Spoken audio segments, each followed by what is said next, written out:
எல்லாருக்கும் வணக்கம். நாம் இந்த வீடியோவில் வந்து டிரான்ஸ்ஃபார்மருடைய LT சைடு புஷிங்கில் ஆயில் லீக் ஆகிட்டுருக்கு. அதை எப்படி அரெஸ்ட் பண்ணுறது அப்படின்றது தான் வந்து நம்ம பார்க்க போகிறோம்.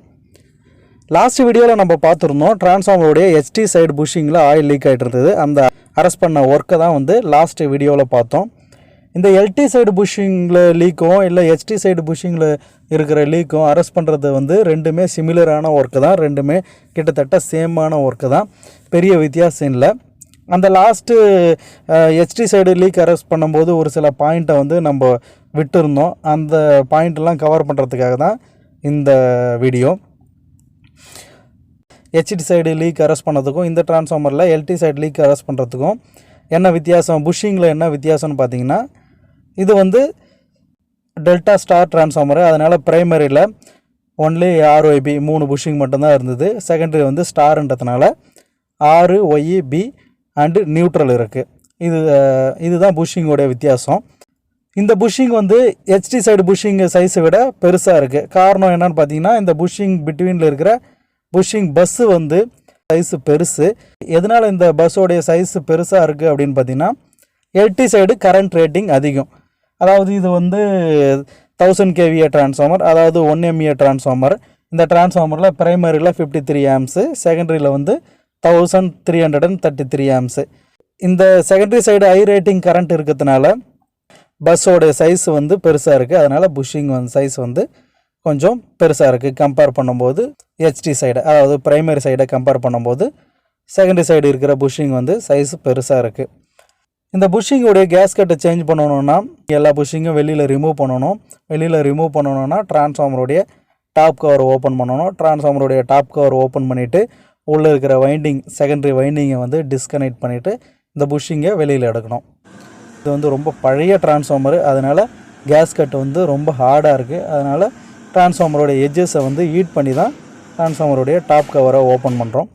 சரி, ஓப்பன் பண்ணிவிட்டு உள்ளே இருக்கிற வைண்டிங்கை வந்து எல்லா வைண்டிங்கும் டிஸ்கனெக்ட் பண்ணிவிட்டு ஒவ்வொரு புஷிங்காக வெளியில் எடுத்துகிட்டு பழைய கேஸ்கட்டெல்லாம் ரிமூவ் பண்ணிவிட்டு பக்காவாக க்ளீன் பண்ணிவிட்டு நியூ கேஸ்கட்டை போடணும். நியூ கேஸ்கட்டை போட்டுட்டு ஒவ்வொரு புஷிங்காக வந்து உள்ள டிரான்ஸ்ஃபார்மரில் ஃபிக்ஸ் பண்ணணும்.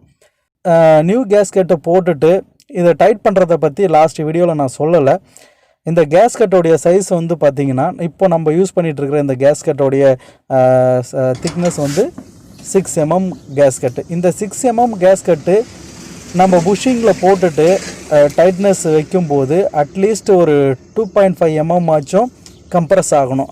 அப்படி ஒரு 2.5 mm கம்ப்ரஸ் ஆனால் தான் இந்த கேஸ்கட்லேருந்து அகைன் லீக் வராமல் இருக்கும். நம்ம வந்து ப்ராப்பராக கேஸ்கட் கம்ப்ரஸ் பண்ணாமல் நியூ கேஸ்கட்டை சேஞ்ச் பண்ணிவிட்டு நம்ம டிரான்ஸ்ஃபார்மரில் ஃபிக்ஸ் பண்ணோம்னா கண்டிப்பாக அகெயின் லீக் வரதுக்கான சான்சஸ் இருக்குது. அதனால் கேஸ்கட் வந்து ஒரு மினிமம் ஒரு 2.5 mm ஆச்சும் கம்ப்ரஸ் ஆகிற மாதிரி நம்ம டைட் பண்ணணும்.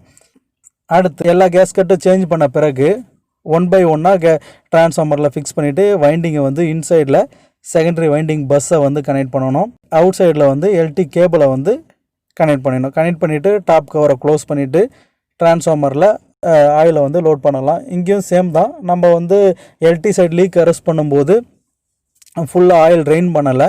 நமக்கு லீக் அரெஸ்ட் பண்ணுறதுக்கு எவ்வளோ ட்ரெயின் பண்ணால் நம்மளால் ஒர்க் பண்ண முடியுமோ அந்த லெவலுக்கு மட்டும் ஆயிலை வந்து எடுத்துகிட்டு லீக் அரெஸ்ட் பண்ணிவிட்டு அதுக்கப்புறம் டாப் கவர் க்ளோஸ் பண்ணிவிட்டு வெளியில் எடுத்த ஆயிலை வந்து லோட் பண்ணலாம். இன்கேஸ் ஆயில் ஷார்ட்டேஜ் இருந்ததுன்னா நியூ ஆயிலை வந்து டாப் அப் பண்ணலாம். ஏன் ஷார்ட்டேஜ் இருக்கிறது சான்சஸ் இருக்குன்னா, இது வந்து டிரான்ஸ்ஃபார்மரில் ஆயில் லீக் ஆகிட்டு இருந்தது.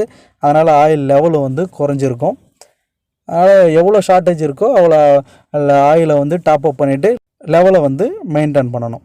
ஒன்ஸு ஒர்க்கை முடிஞ்ச பிறகு மேனுவல் டோர், டிரான்ஸ்ஃபார்மருடைய மேனுவல் டோரை க்ளோஸ் பண்ணுறதுக்கு முன்னாடி கொஞ்சம் நேரம் வெயிட் பண்ணி பார்க்கணும். ஏதாச்சும் லீக் இருக்கா அப்படின்றத வந்து செக் பண்ணுறதுக்காக கொஞ்சம் நேரம் வெயிட் பண்ணி பார்க்கணும். எந்த லீக்கும் இல்லை அப்படின்ற பட்சத்தில் டிரான்ஸ்ஃபார்மருடைய மேனுவல் கவரை க்ளோஸ் பண்ணிடலாம்.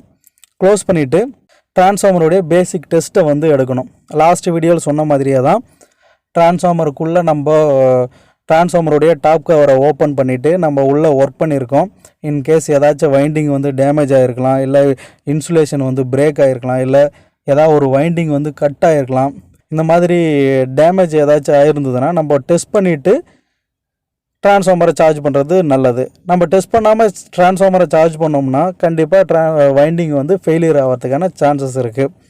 எல்லா டெஸ்ட்டும் ஓகே அப்படின்ற பட்சத்தில் நம்ம டிரான்ஸ்ஃபார்மர் ஆன் பண்ணுறதுக்கு கிளியரன்ஸ் கொடுக்கலாம். இன்கேஸ் வேல்யூஸ் ஏதாவது ப்ராப்ளம் வருது, இன்சுலேஷனில் ப்ராப்ளம் வருது, இல்லை ஓப்பன் சர்க்யூட் வருது அப்படின்னா டிரான்ஸ்ஃபார்மரை வந்து ரீசெக் பண்ணணும்.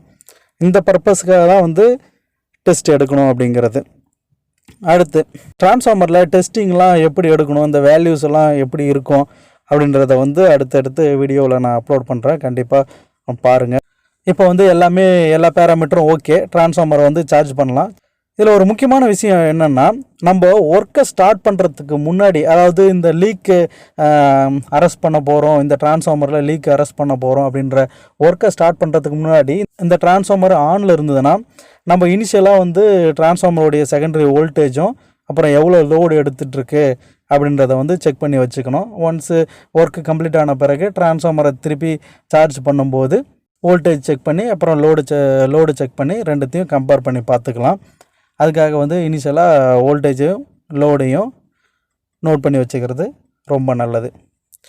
இதோடு இந்த வீடியோ வந்து கம்ப்ளீட் ஆகுது. இந்த டிரான்ஸ்ஃபார்மர் ரிலேட்டடாக உங்களுக்கு ஏதாச்சும் டவுட்ஸ் இருந்துன்னா கண்டிப்பாக சொல்லுங்கள். அதை பற்றி நம்ம அடுத்தடுத்த வீடியோவில் வந்து டிஸ்கஸ் பண்ணோம். இந்த வீடியோ பிடிச்சிருந்தா சப்போர்ட் பண்ணுங்கள். Okay, thank you.